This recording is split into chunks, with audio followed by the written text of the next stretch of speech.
welcome to another episode of Control Alt Access. It's a video and audio video game accessibility podcast. I am one of your hosts, Laura. I'm here as ever with my lovely co-host, Arevia. Hello. Hi, everyone. How are you doing this week? I'm doing really, really well. Life is good. Yeah, Life is going yeah. positive.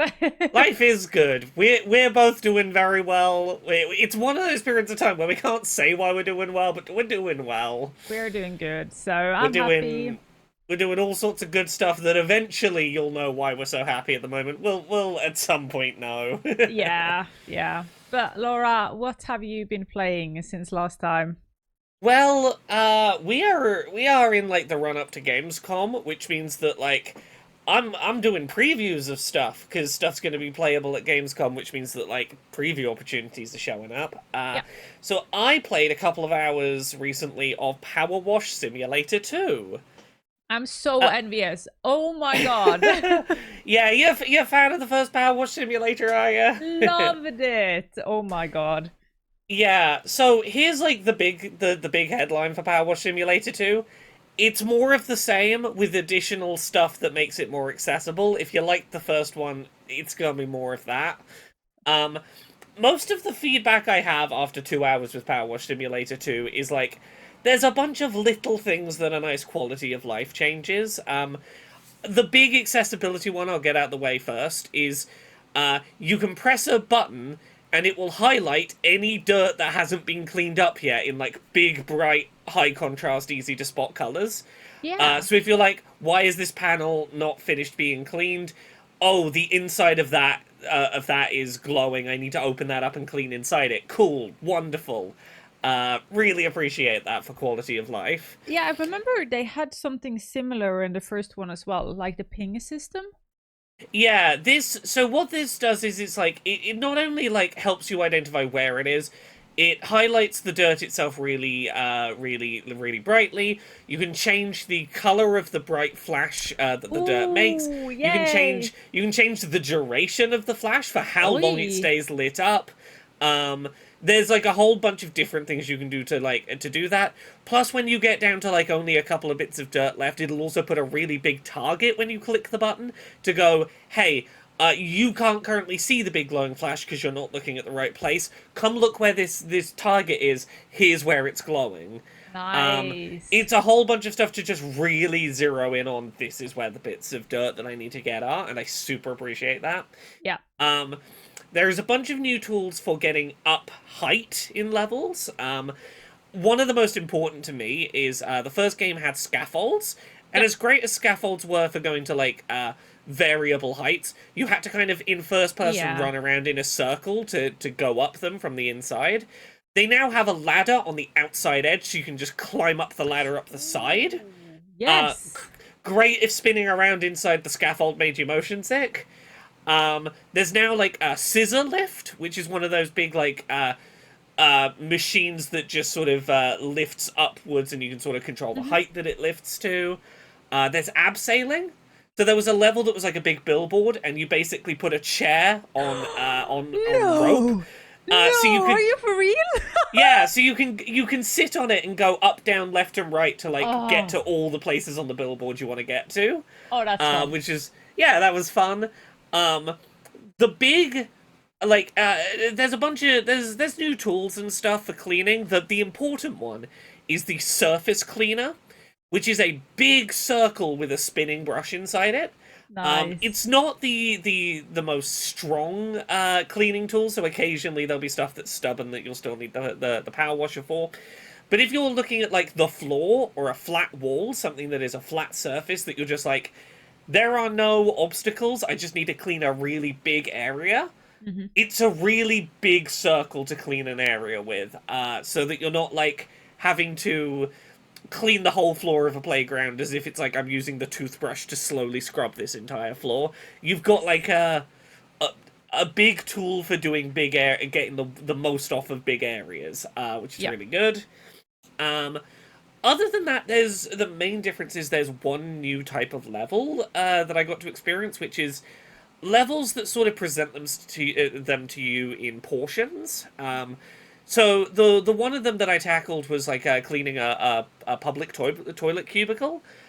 So initially only the roof of it is visible, like at floor level, so you can clean the roof without having to like get up a ladder and awkwardly clean it. You can just be standing and it's below you to clean.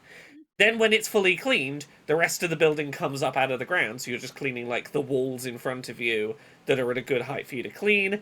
Then when you've cleaned the whole outside, the door opens and now you're cleaning the inside. So like Ooh. there's quite a terrifying amount of work to do, was sort of presented in stages to go, hey, it's not so overwhelming. You're just doing a bit at a time. Now you're doing a bit. Now you're doing a bit.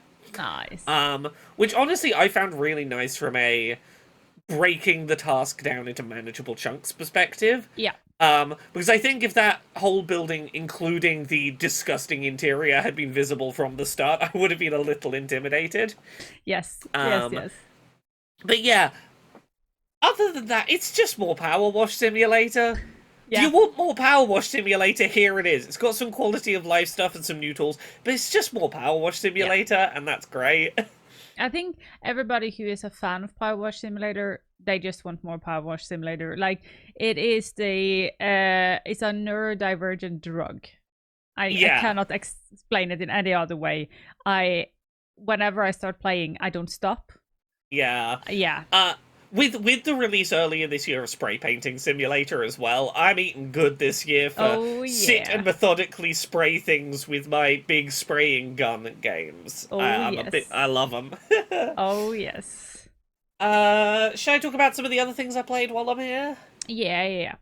So a couple of weeks ago I talked about going to Bridge Command, that interactive Star Trek style kind of a LARP, kind of a video game experience in London.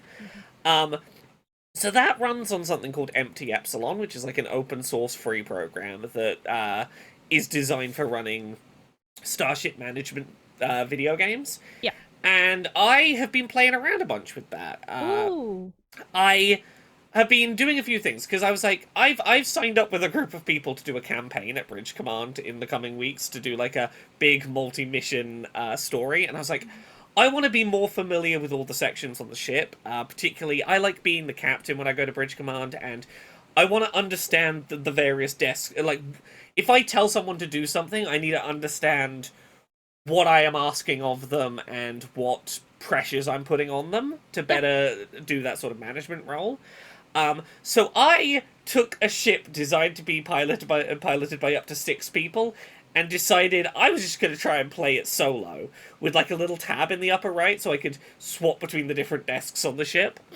It didn't go terribly, didn't go amazingly. The big problem being, there are certain parts of the ship that really need to be controlled at the same time as each other, most notably in combat.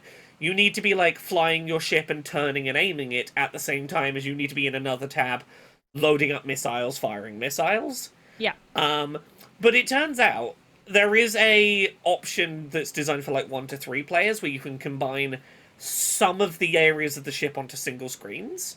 Nice. Which works a lot better. For trying to solo play it, it meant that flying the ship and shooting missiles were all on one screen. Yeah. And at that point I was like, oh, that's way more manageable. But I played some of this with my wife Jane. We did some co-op playing of it. And yeah, it is, for a completely free program that's like that someone's put out there, it's got really robust mission design. It's got quite a high skill ceiling. It's clearly designed for people who are going to get very into it. Yeah. But there's a huge amount of community designed levels and stuff. It really seems like if you want to get into at home just pretending to fly a starship with a couple of people, there is ridiculous amounts of content available to do that with. So, been having a lot of fun with Empty Epsilon. I've been playing Yakuza 0, which came to Switch 2 a couple of months ago. Yeah. I'm currently in the bit in that game where I'm not doing either of the things that a Yakuza game is normally about. I'm not doing the serious crime drama or the silly, goofy minigames. Basically, every Yakuza game has a point where it becomes a business management simulator for about 10 hours. Best part. And I'm at that bit of Yakuza 0 at the moment. Best part. the best part. I'm currently running a real estate agency business and like running around the Yes. game map trying to buy local businesses and beat up billionaires with my fists and um for a Oh, series that's not like entirely about business management minigames, their business management minigames are so so addictive. I good. would play standalone business management sims from that It's studio. so good, and like even the host club mini game as well, like business management, is so Yeah. good. It's just so well made, and I I just wish somebody could understand how much I love those and just make those Right? stories and everything, I because the stories around them are really good as well. Yeah, I loved doing the one in one of the recent games where it was an Animal Crossing mini game where eventually uh, I set up a party resort island and got gifted a space laser in response for doing that, while fighting off trash pirates. I'm like, that's great. Give me more stuff like this. Yeah. um, I started playing a little bit of an interesting game called Co-op Kaiju Horror Cooking. This is from Strange Scaffold, who I've talked about some of their games on here before. Click holding, the one where you are Yep. clicking a bunch of times for someone's satisfaction. Yep. It's the same studio that made that. This is a co-op first-person dungeon crawler where you are trying to kill monsters in a dungeon in order to make a meal that will satisfy a hungry giant monster that's coming toward the island. Yeah.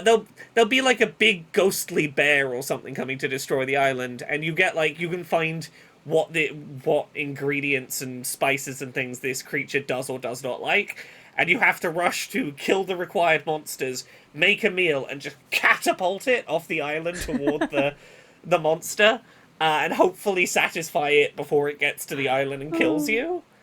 Um, it's not got a huge amount in the way of options to help mitigate motion sickness if you're a first-person motion sickness prone player.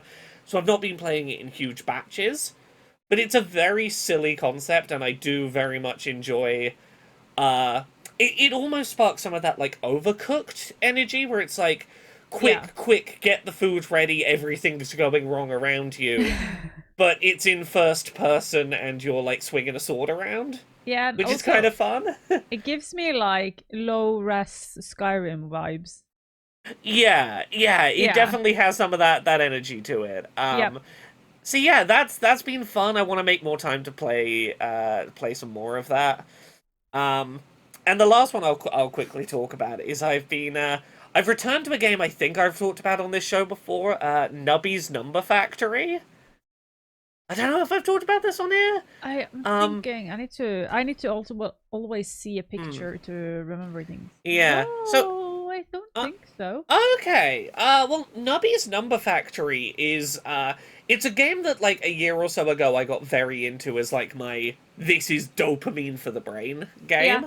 game. In the same way as like a Vampire Survivors kind of lots of Yes. numbers going up. The idea here is it's kind of like Peggle, where you are firing a ball and it bounces around and eventually falls down the bottom of the screen. And the pegs that you're hitting have different scores on them, and with the one ball you fire, you have to get a high enough score to move to the next level. But like something like a roguelike, like a Vampire Survivors or something, you are picking upgrades that change how your scoring works and how your balls behave, Yeah. to try and get bigger and bigger scores. And it has this sort of Windows 95 pinball game art Yes. style aesthetic to it. Um, but it's very good at you do a few things that synergize, and then suddenly like I fired my ball, and then suddenly I got 300 times what I needed to clear the level, and fireworks went off everywhere, and I felt very cool. Um, I played that game very obsessively for like I will say like a month or so, and dropped off of it. Yeah. Um, Mainly because at launch the problem it had was it lacked it needed more variety in the items you could have in your build. Yeah. Because it was too easy to deliberately get the same build every time. Yes. And you could sort of solve the game by coming up with like a good strategy that always worked and it would never be too hard to get those items. They've added, like, double the number of items since I last played, and it's made it way harder to go, I want the same build that I always use. That's smart. And doing that, I think, has really helped make me have to play with the challenge of it again, and not just go, this is a solved... It was nice when it was a solved game, in as much as I could reliably get the good dopamine. But now I have to learn how to get the good dopamine again, and that means I'm actually going to play it again, which is necessary. But you can get the good first high again, so that's good. Exactly. So yeah, those are the things I've been playing this week. What about you? What you been playing? I have not been playing that much new, and I wanted to talk actually about. I think I talked about Peak before, haven't I? I'm just I think so. Yeah. This is the multiplayer climbing a hill one. Yes, you climb like you get stranded. You are 4 players, and you try to ascend 4 different mountains to be rescued, or 5. And I played it a lot, and I absolutely love it. But they are long. Like, one session will take you, well, for us who are totally noobs, it will take me like 1.5 hours to do it. So, and you have to play the first person mode, which is really, really taxing on motion sickness. But then now they have an update, which does so that they don't do head bobbing anymore, which is genius. Yes, it's been the biggest thing that's put me off trying it, is that it's first person with head bob, which is the worst thing for me. And I might sometimes play a game first person with head bob if it's single player, because I'm like, I know I can put it down if I need to. If I'm playing in multiplayer, I know I'm going to feel internalized pressure to keep playing. The good thing here though is that if you die, you're still just like a ghost, and you can just travel, and then you're in the third person again, I think. Or no, maybe you're not, but you can like just like tag on one of the other people, and you can zoom quite long out and then be resurrected at the end. So sometimes when I'm like too tired, we just like killed me off, and then they resurrect me later. But sometimes it is also really cool. It has nothing to do with accessibility. Is that they now have added cannibalism in that game as well. So one of the challenges in the game is that you have a stamina meter. And that is how far you can like climb upwards. The stamina meter goes down, and if it hits 0, you fall down. So you can't like just climb. You have to actually figure out a good way to get up to the top. You can eat stuff, and you can do stuff that affect the stamina meter, or gives you extra stamina and stuff like that. But you can also get things like tired, and poison, and fire, and cold, and hunger. So hunger just goes down gradually over time. And this game has both an easy mode and normal mode. And normal mode, it actually goes down quite quick. And the more things you do, the quicker the quicker the hunger fills up. I think that's better to say. I'm saying going down because what I mean is that the stamina goes down. Because instead of having a full stamina bar, you now have half of it being hunger and half of it being stamina. So what they've added now is that if you are in dire need of any form of like hunger stuff, your peak mates, the people you are playing with, will start to just be a big rusticity chicken. Oh no! And you can, without them have anything to say about it, just eat them. So if you are in dire need, in the end of the game, it's just like one of us needs to go, and it is so much fun, and I've laughed so much trying to do all of these things with my friends. And yeah, I'm just glad to see they're continuing doing updates for accessibility. This is from one of the companies, because this is 2 companies coming together to make one game. It is from the first company that made A Crab's Treasure. Aggro Crab. Yes. Yeah. Who was a Souls game where you were a crab, but their god mode was just giving the crab a gun that one-shotted everything. Like, so they already are quite proud of their accessibility, and they are, because they like legit understood this was accessibility and like sold it as it. So they know it. So, but Peak was just a game jam game that they were just like, this is Yeah. actually really, really fun. They pushed it out. It got massive follow. People loved it. So they are back on, like, accessibility isn't added because this was a game jam game.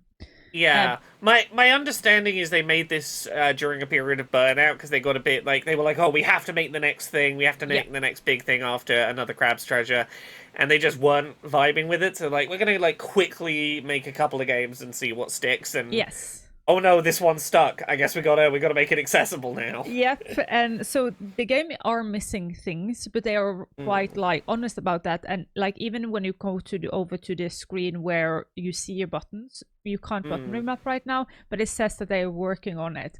So I am crossing finger and thinking they will add quite a lot of accessibility. Yeah. So that's good. I'm crossing my fingers. I would love a third-person mode. I would so love a third-person mode. I know it might not be that easy, but I'd love one. And I don't think that they will do that because it will take away from the fact that one of the things they won't do is that you can't see that much. So you sometimes need to just climb and believe the best. So yeah, but it is also hopefully inspired to make. Sometimes games doesn't need to be that much. Sometimes games can just be silly fun. Sometimes a game could just be a little idea, and that's enough. Yeah. Yes. So I'm really, really looking forward to see where they're going. Other than that, I have had my biggest disappointment of the year. Is this what I think it is? Yes. And this is hard to talk about because I have talked about it, and I've had some people being a bit crossed because they really, really love the game. And you're allowed to love a game that aren't perfect. Coming from my favorite game or a PS1 game that wasn't even well received. Yeah. But and to be clear, if this is what I think it is, it's a game that like you clearly didn't go into wanting to dislike. You went in really excited for. Yes. No one's more upset that you don't like it than you. Yes. So I played Tales of the Shire, Lord of the Rings game, and it is not good. You're not alone in feeling that. I haven't picked it up, but I've seen the reviews have been pretty scathing. And of course, I think the difference between people saying that they like it and feel that it has filled the criteria, and others like me who doesn't feel like it's filled the criteria, is that we had different expectations. And I don't feel the company has been good in actually monitoring or like putting in what those expectations should be. Tales of the Shire is a game where you play as a hobbit, you come to your hobbit town, and you are going to help to make this little hobbit town into an actual village. And it feels like such an easy win of an idea, because this is the Hobbit IP, I guess, is such a natural fit for this kind of cozy game. Yes, and it is a cozy game galore. You do fishing, you do cooking, you do farming, and it is just some of the things, like the cooking, is so actually well made that you see the potential in the game, but you see that it hasn't cooked long enough, pun intended. It is sort of like some places it is so good and other places it's not. So the game is you have your hobbit hole and you invite people over to befriend them, to bring them to meals, and then during the day you go out foraging, you go fishing and doing all of those things. You invite people for quests over for meals, and then you have to cook something that they will like. And you have to like figure out, like they say, like, we like something savory, you have to make something savory, but do they like spicy, and so on and so on. Concept really, really good. But the whole game starts with actually really, really fun. You make your own hobbit character, so much fun. You can even like choose like a feat here, which I was just like, yes! And it's so cute. And then you start the game, and it's straight into a cutscene that goes automatically. The text cannot be pushed through, but there is no voiceover. And I was a bit like, okay, what? All of the like trailers has been voiceover. This is weird. And then it turns out that none part of the game, or at least parts I've played, is voiced over. So it makes it game feel a bit empty, and the style is sort of like PS2 style, which I don't necessarily don't like. Like we just talked about Nubby's Number Factory, which is 90s core. Like it doesn't necessarily mean bad, but it also works like a 90s game, like a PS2 games with all its mistakes and bugs and flatness, and the NPCs like they never, or at least what I've got, they really change what they say. They don't act if you walk into them. They don't say anything. If you do something in front of them, they don't comment on things. They say the same thing every day. They are just there to fill up space. They don't comment if it snows or rains or anything. They don't act. They're just statues.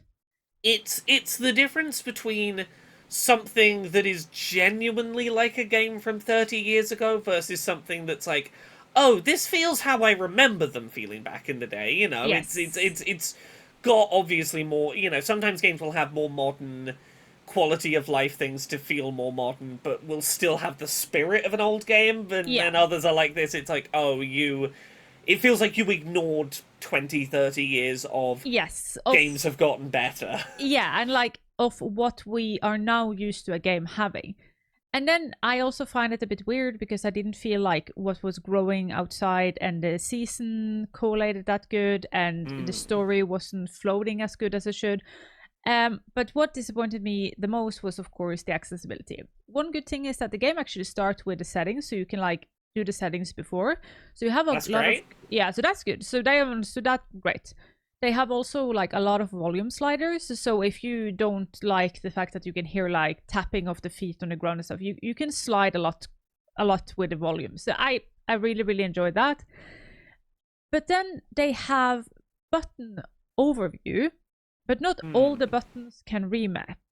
So on the Switch, some of the buttons can remap with the controller, but on the PC version, you can only remap a keyboard, but not all of the keyboard. And you cannot, even though they have the controller overview for the Steam version, you cannot rebind anything on a controller. And I remember saying this on my review on TikTok, and people were like, no, you can rebind. Yeah, if you're on the Switch. But their Steam version, you cannot rebind your controller. It's like, what? That is basic, and I'm saying like that is not even just for this. That is basic, and that is something I critique every single game. One thing I've been a bit more lacking on, like if it is on the Steam, at least in the Steam like system, you can change your button remapping. Most people know about that, but if you connect a controller to your PC, unless you have a program for that controller or you know where in Steam to change it, you can't do anything. This is so disappointing. Oh, that's so upsetting.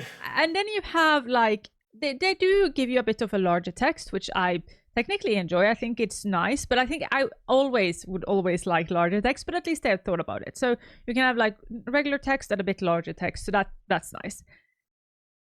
And they also have something that is extremely innovative. Not that necessarily innovating, but it's really cool. Again, they're cooking. They're just not done. Because they have like, when you walk around in the world, you have small birds. So if you have a quest activated, those birds will fly and land in front of you. So that they guide you to where to go. So if there is a signpost in front of you, they will land on the end of where you're supposed to go. So if you're supposed to go right, they will land on the right side of the sign. That's pretty cool. That's an really interesting cool. idea. Yeah. Yes, and it shows that accessibility doesn't just need to be options, it can also be design. Again, problem. The birds, like in the start of the game, a lot of things are locked off, like typical in games, because they're supposed to like learn you the narrative of the game. But the birds try to make you go through where it's locked off because they haven't programmed the bird to understand when something is locked. Oh no. And then you don't have a minimap, so you can't look at the minimap. You need to go into the map, which is also really hard to read. So it's just like, you tried, but again, you fell before the finish line.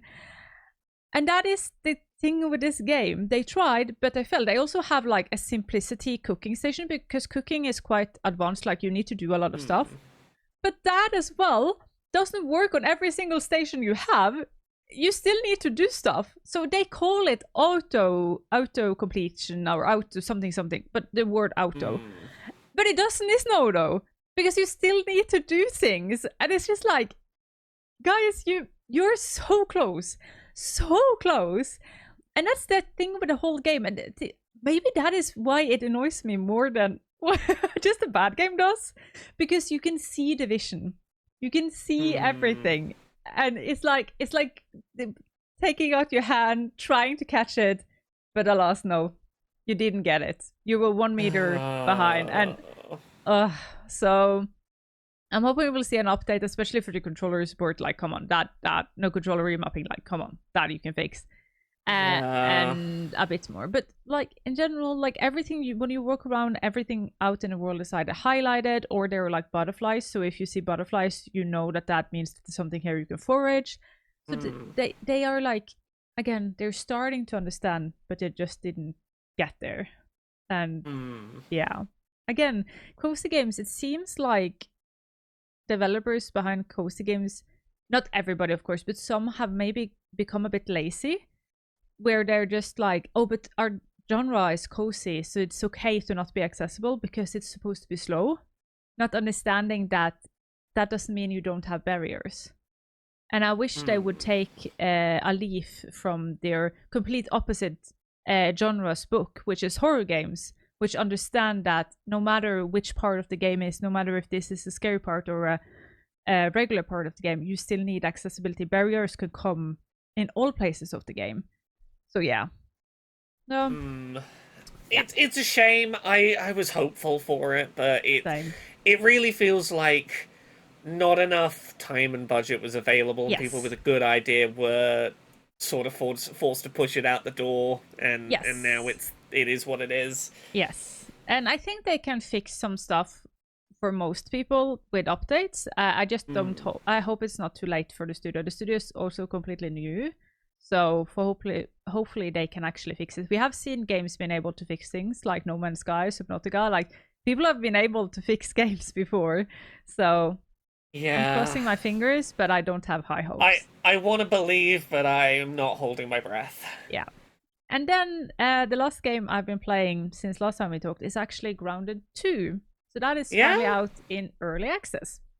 How has it been? So it is an early access, let's just say that. Yeah. In all its glory.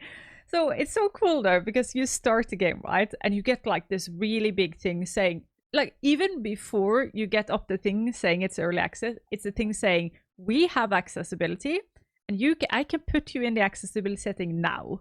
And you have to say, are you sure you don't want to have accessibility? Like, you know what? That's really good, and it's great to see that in early access. I always really appreciate when the earliest public release already has that stuff in place. Yes, and they also still have the early access button as a hotkey on the menu. So all of those things. But they even have like, so you get first, do you want to add the accessibility settings? Then you have a pop-up saying this is early access.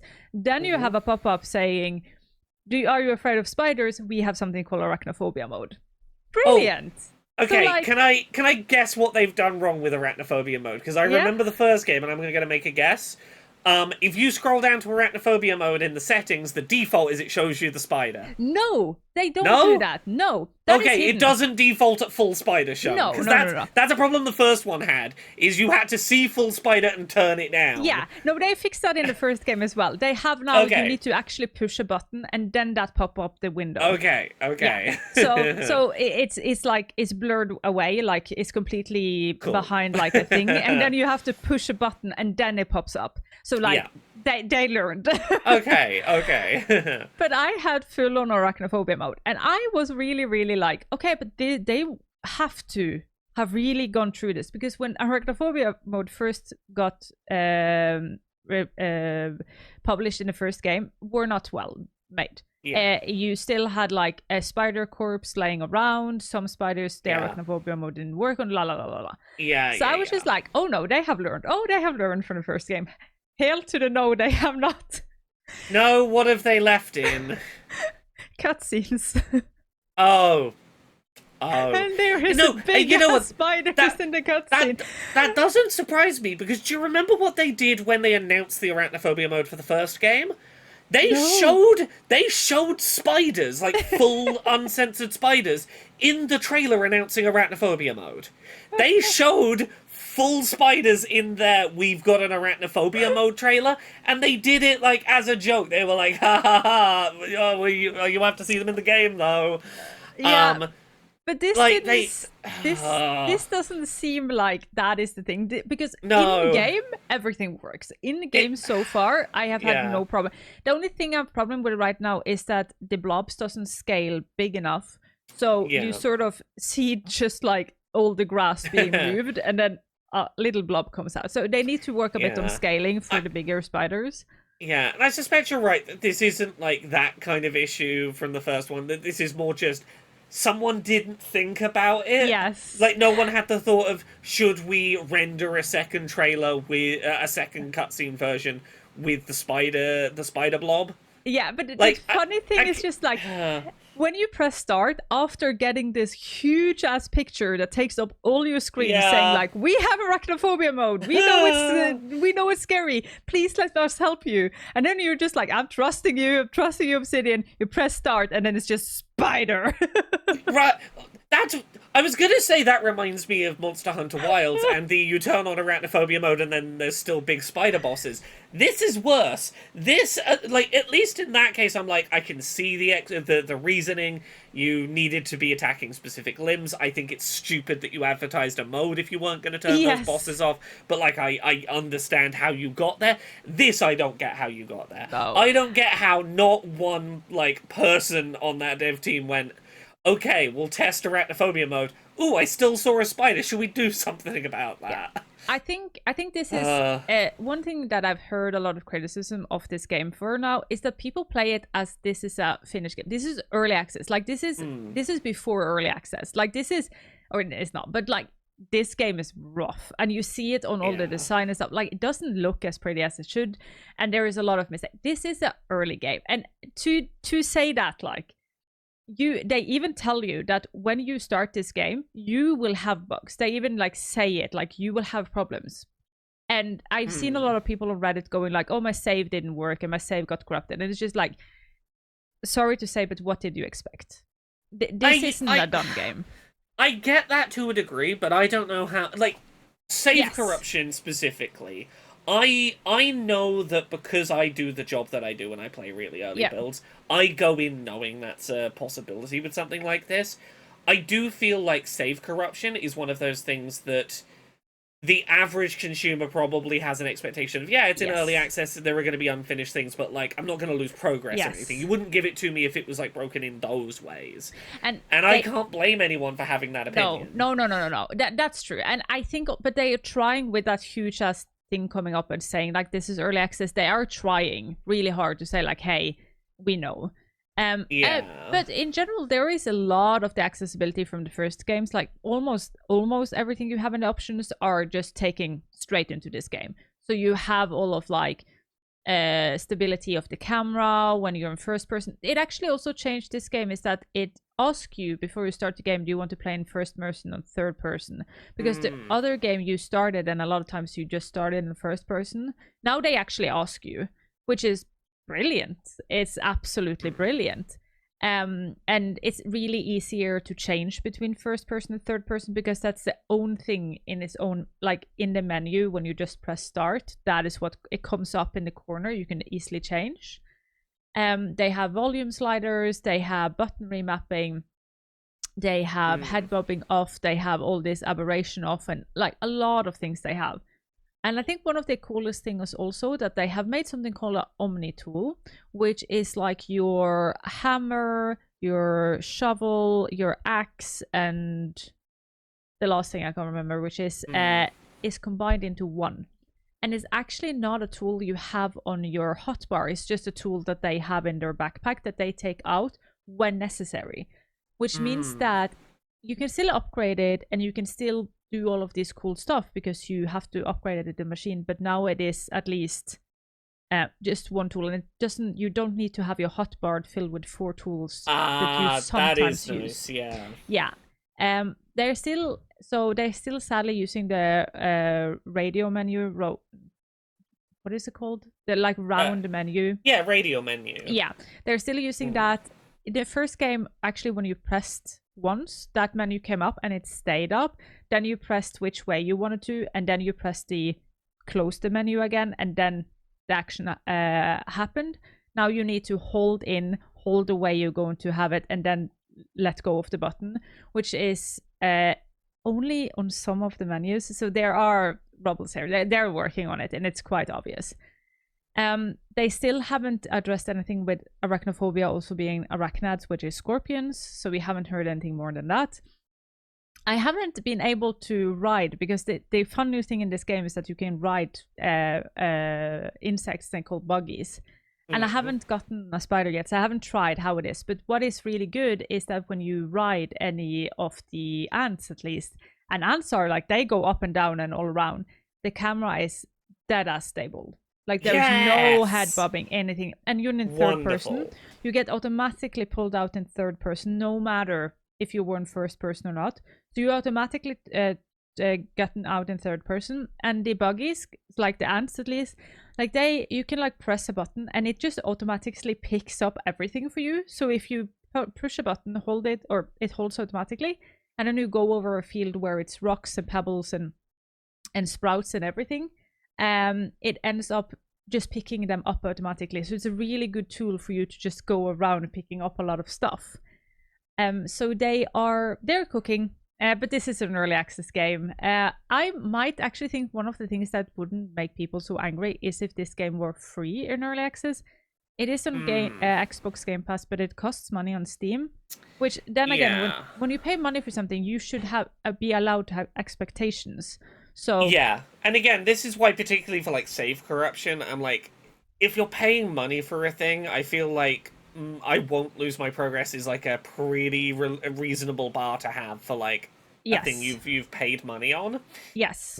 And any critique that people have once you're paying money for it is like, you, as much as you can go, you should have expectations of this not being finished. It's like, yeah, but I did pay for it.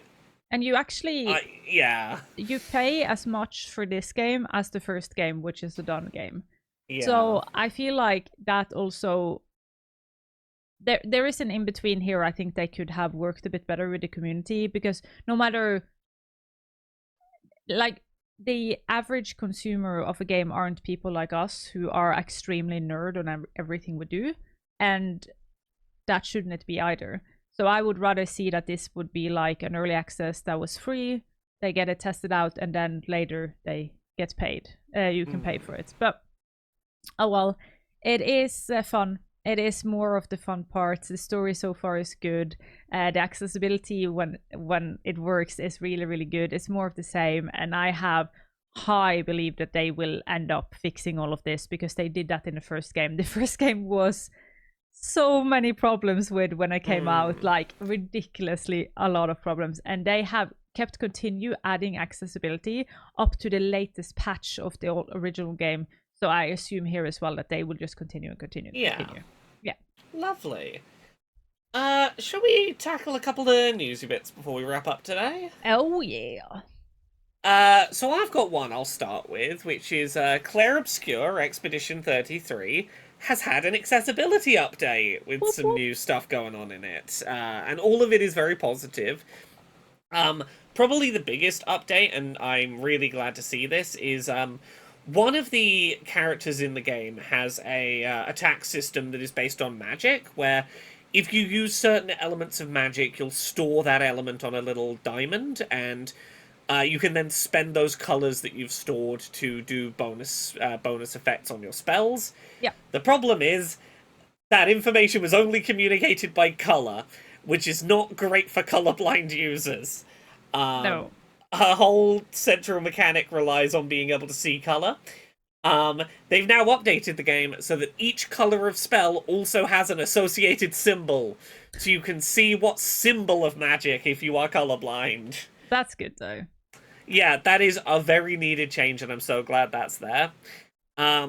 there's a couple of like little quality of life things around how your activated abilities are presented in menus, so that you're doing less having to go in one menu, remember how many points something is, go to another menu and use it over there, which is appreciated. You can get back into battles quicker. There is just a retry prompt after being defeated, so that you can just get straight back into combat rather than having to redo a section to get back to a fight. There is autoplay for dialogue now outside of cutscenes, so you can just have conversations automatically move forward without having to button press every time you want the next line of dialogue. And there are independent volume sliders now, so that you can change the audio balance for a bunch of different things in-game. So, all of those are positive. I'm glad to see an update that just has a whole bunch of nice, good things to see added to a game that I thought was pretty cool. I think that's cool also that I get respect for developers who have had massive success and they don't just give stop. Yeah. Because they could have. They could have, but instead they're going, oh, we actually have people that can't play the game or have barriers in the game. Let's fix that because it's possible with an update. And I hugely respect of that when they have had one of the biggest successes we have seen in 2025. Indeed.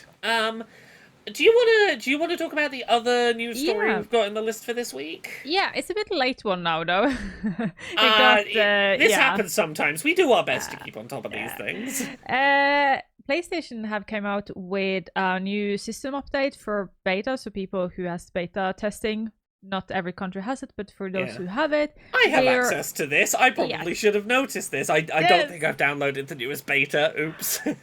The DualSense wireless controller can now be paired across multiple devices. So when you play, like you play on PlayStation, you can now just push a button and then you get directly connected to your PC. Before you needed to repair things. So it's quite cool. It does it like if you hold the PS button and triangle button, you are on the PS5. PS button and circle button, you get two lights on and you're on the PS Pro. PS button and cross button, you're on Windows. And PS button and square button, you are on your iPhone. Really, really cool to see. I hope they will do well, because what I wish for is to see this with the access controller. Yeah. If I thought about it, I would have tested it before we recorded today. I do want to check out whether this works, because this would be great if this works for the access controller as well. So far in the blog post we have, it says that it is only for the DualSense wireless controller and DualSense Edge wireless controller. So I don't think it will work right now. But that's a bit of a shame. Yes, but it is a beta though, so it is just a test. So I hope that this will like actually be something that they will roll out to everyone, be a base update that also goes for the access controller. And now we actually have forgotten about that, but talking about PS, the new Flightstick, you showed me an update. We have seen the back of it now. There are no extra ports. Which we knew that was going to be the case. It was a long shot to hope for, because we'd both quietly gone, if this has some 3.5mm input ports on the back, this would maybe be the access controller replacement for both of us. And it doesn't, which is to be expected. I do look at it and I go, if I had this and an access controller on a desk, would that be a good workable solution? I don't know, because I can see ways I might end up incorporating this into an accessible setup, regardless. But no using it as a hub for plugging other accessibility things into. Sadly not, but it will be excited to see. Can we have this and an access controller and then use the buttons with access controller, because they can talk to each other? Ooh! Yeah. Things that I like about this, they've shown off in more detail that you can put different gates underneath the analog, the stick, so that it will only, like, it will feel resistance in certain directions. So if you're playing a game where you need to, like, accurately hit the directions, you can feel those, which... That is a thing I really appreciated about the GameCube controller. I've never been good at, like, fighting game inputs, but give me like the octagonal gate that the GameCube analog stick had, and I'm like, oh, I can actually feel the directions. It's a bit easier. Yeah. So super happy to see that. 100%. So yeah, I think that is all the news we have. Yeah, I think that's everything for this week then. Yes. In that case, Arevio, where can people find you on the internet and the stuff that you do? They can find me Arevia everywhere except TikTok because somebody stole my name. There I am, Arevia Gaming. And lately I have been working on a big ass resource list for all the things I know about accessibility, but in like, here is the resource for this. So you can go into my Ko-fi where you will find for free, you can download it. So say like books on accessibility. Here are the books I recommend. List over whatever. Here is what I recommend. And sometimes later, or maybe it has happened when this episode come out, I will have a stream where I add things like content creators that does accessibility, consultants you can contact to do accessibility with you, and stuff like that. So it's just a big what do you call it? Yeah, resource list of all the resources available for you if you do accessibility. And also, if you're curious for what my wish for Grounded 2 was, that video is now out where I look at Grounded 1. What did they do good? What did they miss? And what do I have as a wish list for Grounded 2? And soon there will be out a more detailed Grounded 2 video. And Laura, what about you? You can find me pretty much everywhere on the internet at Laura K. Buzz. The thing that I'm going to pitch at the moment is there's been a lot of hassle going on with my book publisher, Boundless, who no longer exists. So I've had the rights to some of my books come back to me, and I've been working out how to put those books back out in the world. And one of those that's now available is if you go to laurakbuzzstore.com, you can pick up a bundle of the audiobook, ebook, and art prints bundled together for Things I Learned from Mario's Butt, which is a entire book of silly yet oddly serious video game character butt reviews. There's a whole bunch of guest voices in there. You can, if you listen to the audiobook, you can hear butt reviews written and narrated by Ashens, Greg Miller, Brian Altano, Dan Bull, Brental Floss, a whole bunch of cool people in the games industry. You can hear them talk about butts, read their reviews of butts, look at a whole bunch of art prints of video game character butts.